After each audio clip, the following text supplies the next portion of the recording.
একটি শীর্ষ জাতীয় দৈনিকের শিরোনাম শিগগিরই বাস্তবায়িত হচ্ছে নতুন পে স্কেল। কিন্তু এর পাশাপাশি আরও কয়েকটি জাতীয় দৈনিকের শিরোনাম, আমি যুগান্তরের শিরোনামটাই যদি দেখাই আপনাদেরকে, পে স্কেল নিয়ে নতুন দুঃসংবাদ, বাড়ছে হতাশা। এর পাশাপাশি যদি আমি কালের কণ্ঠের শিরোনামটি আপনাদেরকে দেখাই, পে স্কেল নিয়ে চরম দুঃসংবাদ। আমি যদি কালবেলার একটি শিরোনাম যদি দেখাই, পে স্কেল নিয়ে দুঃসংবাদ। সত্যি কথা বলতে কি, আজকে শুধুমাত্র ইত্তেফাক জাতীয় পত্রিকাতে ওইটাতেই আমরা পে স্কেল নিয়ে কোনো সুসংবাদের কোনো নিউজ পেয়েছি, কিন্তু বাকি যে মিডিয়াগুলো আছে, মেইন স্ট্রিম মিডিয়া, প্রায় প্রত্যেকটাতেই পে স্কেল নিয়ে একটু হতাশার কথা।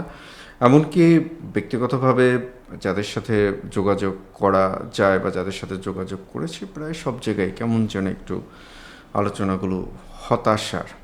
কিন্তু পে স্কেল হবে না এরকম কথা কেউই বলছে না, সবাই আশাবাদী এবং সবাই যে যার জায়গা থেকে বলছে পে স্কেল হবে। এখন প্রশ্নটা হলো পে স্কেল কবে নাগাদ হবে। আসসালামু আলাইকুম, যে যেখান থেকে আমাদের এই ভিডিও দেখছেন, আমার পাঠঘরে আপনাদেরকে আরও একবার স্বাগতম। পে স্কেল নিয়ে আলোচনা। শুরুতেই আমরা যেটা বলেছিলাম যে পে স্কেল নিয়ে আমরা সাম্প্রতিক সময়ে যে আলোচনাগুলো শুনছি, সেই আলোচনাগুলো একটু হতাশাজনক আলোচনা। আবার এটাও ঠিক যে কর্তৃপক্ষ, অর্থাৎ পে স্কেলের সাথে সম্পর্কিত যারা, আমরা স্পষ্ট করে বললে সরকার বা আমলারা যারা জড়িত আছেন, কেউই কোনো জায়গা থেকে স্পষ্ট করে কোনো মেসেজ দিচ্ছেন না বা কোনো কথা বলছেন না। এক ধরনের নীরবতা কাজ করছে। এই নীরবতার ফলে পে স্কেল নিয়ে এক ধরনের ভীতি সবার ভেতরে কাজ করছে। তো আমরা একটু এই নিউজগুলো একটু দেখার চেষ্টা করব কি বলছে। বিশ্লেষকদের মতে বর্তমান মূল্যস্ফীতি এবং জীবনযাত্রার ব্যয় বিবেচনায় নতুন পে স্কেল ঘোষণার সময় উপযোগী হলেও এটি বাস্তবায়নের জন্য প্রয়োজনীয় অর্থ সংস্থানই সরকারের সবচেয়ে বড় চ্যালেঞ্জ। তো মোটামুটি আরেকটি কথা হচ্ছে যে অর্থনীতিবিদরা বলেছেন, সরকারের ব্যয় বাড়লেও রাজস্ব আদায় সেই হারে বাড়ছে না। ফলে নতুন পে স্কেল একযোগে বাস্তবায়ন করা হলে বাজেট ঘাটতি মোকাবেলায় দেশি বিদেশি ঋণের উপর নির্ভরশীলতা বাড়তে পারে, বৈদেশিক ঋণ বৃদ্ধি অর্থনীতির উপর অতিরিক্ত চাপ সৃষ্টি করতে পারে। অন্যদিকে দেশীয় ব্যাংক থেকে বেশি ঋণ নিলে তারল্য সংকটের আশঙ্কা রয়েছে। সংশ্লিষ্ট সূত্রগুলো ওই 2 ধাপ 3 ধাপের কথা বলছে, এগুলো সে একই কথা। এর পাশাপাশি আমরা আরেকটা, প্রায় প্রত্যেকটাই আমরা ঢাকা ট্রিবিউনের একটা নিউজ যদি দেখি, বিশ্লেষকদের মতো লাগামহীন মূল্যস্ফীতির সময়ে সরকারি চাকরিজীবী কর্মচারীদের বেতন বৃদ্ধির এই উদ্যোগ অত্যন্ত সময় উপযোগী। তবে বিশাল এই বেতন কাঠামো বাস্তবায়ন করতে প্রয়োজনীয় অর্থের সংস্থান নিশ্চিত করাই এখন সময়ের জন্য সবচেয়ে বড় চ্যালেঞ্জ হয়ে দাঁড়িয়েছে। বর্তমানে অর্থনৈতিক বাস্তবতা অনুধাবন করে সরকারও স্বীকার করেছে যে একযোগে পে স্কেল বাস্তবায়ন করা সম্ভব না, তাই এটি ধাপে ধাপে কার্যকর করার পরিকল্পনা নিয়ে এগোচ্ছে অর্থ বিভাগ। এখন বিষয়টা হচ্ছে যে যেটা আমি প্রত্যেকটা নিউজ খুঁটিয়ে পড়ার চেষ্টা করেছি এবং যে নির্ভরযোগ্য যে সোর্সগুলো, সেই সোর্সগুলোর সাথে কথা বলার চেষ্টা করেছি। যেটা বিষয়টা হচ্ছে যে মানে মিডিয়াগুলো, মেইন স্ট্রিম মিডিয়াগুলো যতটা হতাশার কথা বলছে, বাস্তবিক অর্থেই ততটা হতাশ হওয়ার মতো যথাযথ কারণ নেই। এর কারণটা হচ্ছে যে আমাদের মিডিয়াগুলো প্রকৃত অর্থে, আমি যতটুকু যেহেতু পে স্কেল নিয়ে দীর্ঘ সময় কাজ করেছি এবং বাংলাদেশের ব্যক্তি পর্যায়ে আপনাদের পাঠঘর খুব সম্ভবত সবচেয়ে বেশি ভিউ পাওয়া কোনো চ্যানেল, এবং আমরা সবসময় স্রোতের বিপরীতে, অর্থাৎ যেটা সত্যি যেটা সঠিক আমরা সেটারই বলার চেষ্টা করেছি। মেইন স্ট্রিম মিডিয়াগুলো সহ অন্যান্য যে চ্যানেলগুলো আছে, উইথ ডিউ রেসপেক্ট, মানে যথাযথ সম্মান রেখেই আমি বলছি, তারা যেটা করেছেন যে মানে কোনোভাবে যদি একটা নিউজ যদি পান, মোটামুটি 2-3 দিন সেই প্যাটার্নের নিউজগুলো চলতে থাকে। আসলে ওইখানে যে বিশ্লেষণটা দরকার বা যেই বিষয়টা কি ঘটছে সেটা ক্ষেত্র বিশেষ সেটা যাচাই করা হয় না। এটা একটা কারণ, আমি যেটা বললাম যে নির্ভরযোগ্য বা দায়িত্বশীল কোনো পক্ষ এই বিষয়ে স্পষ্ট করে কোনো কথা বলছে না। এখন তাহলে পে স্কেল কবে নাগাদ হবে? পে স্কেল বলতে আমরা এক অর্থে আমরা বলতে পারি, যেহেতু মাননীয় অর্থমন্ত্রী মহোদয় মহান জাতীয় সংসদে স্পষ্ট ঘোষণা দিয়েছেন এবং তিনি এরপর বিভিন্ন মিডিয়ার সাথে, এমনকি ইন্টারন্যাশনাল বা আন্তর্জাতিক মিডিয়ার সাথেও স্পষ্ট করে বলেছেন যে পে স্কেল 1 জুলাই থেকে কার্যকর। সেই অর্থে আমরা ধরতে পারি পে স্কেল বর্তমানে কার্যকর আছে, কিন্তু চূড়ান্তভাবে আমরা কবে নাগাদ বেতন হাতে পাবো, মানে পে স্কেল বলতে আমরা তো পে স্কেল দেওয়া বলতে তো আমরা টাকা বৃদ্ধি বুঝাই, সেটা আমরা কবে নাগাদ পাবো। তো সেক্ষেত্রে সেটা গেজেটের জন্য অপেক্ষা করতে হবে। এর পাশাপাশি আমাদের আরেকটা বিষয় যেটা একটু আমরা স্বেচ্ছাকৃতভাবে দূরে সরিয়ে রাখতে চাই, সেটা হচ্ছে আইএমএফ তথা দাতা সংস্থা তথা তাদের বিদেশি এবং দেশি যে প্রতিক্রিয়াশীল গোষ্ঠী আছে।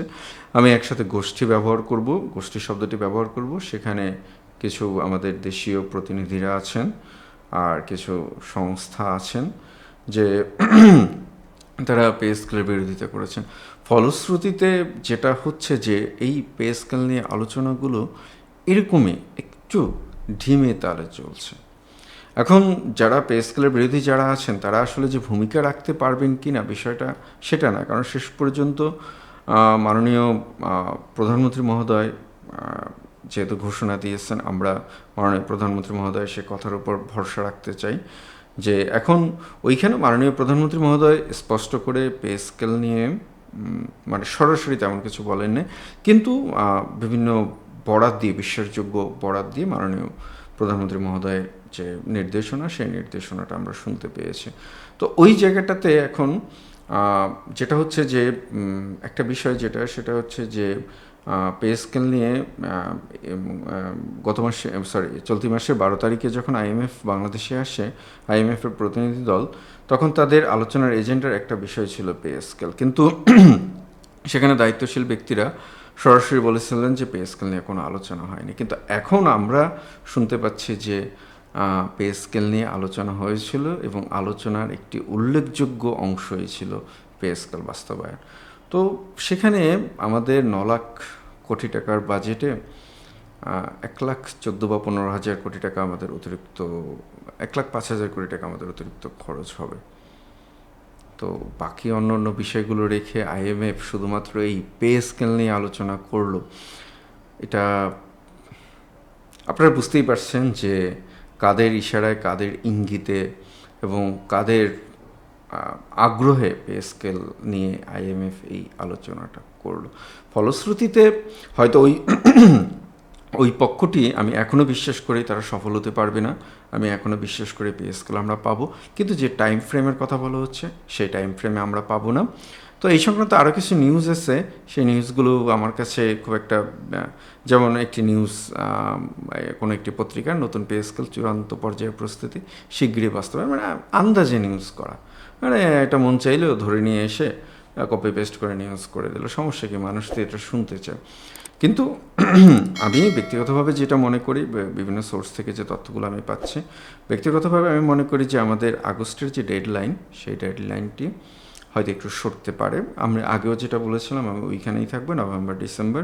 ইনশাল্লাহ আমরা ডিসেম্বরে যদি নাও পাই, আমরা 1 জানুয়ারি থেকে ইনশাল্লাহ পাবো। এবং এর পাশাপাশি বেতন বৃদ্ধির যেটা আমি আগে যেটা বলেছিলাম সেটাতেই আমি থাকবো। কত বলেছিলাম সেটা একটু পেছনের ভিডিওতে দেখে নেবেন, এইখানে আর বলবো না, কারণ এমনিতেই আপনাদের একটু মন খারাপ, মনটি আরও খারাপ করবো না। প্রিয় সহকর্মীরা, আমি একটা অনুরোধ করে আজকে ভিডিওটি আপনাদেরকে আমি ভিডিওটি শেষ করব।